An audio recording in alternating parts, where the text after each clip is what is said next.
নমস্কাৰ ছাত্ৰ ছাত্ৰীসকল, প্ৰথমতে তোমালোকক মোৰ ইউটিউব চেনেলটোলৈ স্বাগতম জনাইছোঁ।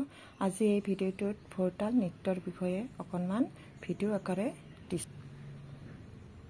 ভোৰতাল নৃত্য অসমৰ নৃত্যসমূহৰ ভিতৰত অন্যতম এটি মনোৰম নৃত্য।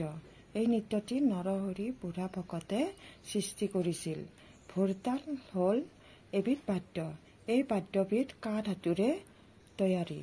ইয়াক তাল বুলিও কোৱা হয়। এই তালক কৰতাল বা ব্ৰহ্মতাল বুলিও কোৱা হয়।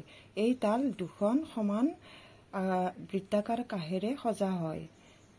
ইয়াৰ ওজন সাধাৰণতে 2.5 কিলোগ্ৰামৰ পৰা 6.5 কিলোগ্ৰাম পৰ্যন্ত হয় আৰু বহলে প্ৰায় 45 চেণ্টিমিটাৰৰ পৰা 60 চেণ্টিমিটাৰলৈ থাকে। ভোৰতাল নৃত্যটি নাগাৰা বাদ্যৰ চেৱে চেৱে তাল ঘূৰাই ভিন্ন প্ৰকাৰৰ ভংগীমাৰে নৃত্য প্ৰদৰ্শন কৰে।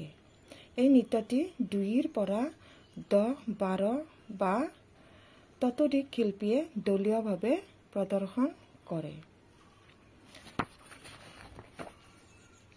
এইটো হ'ল ভিডিঅ'টো।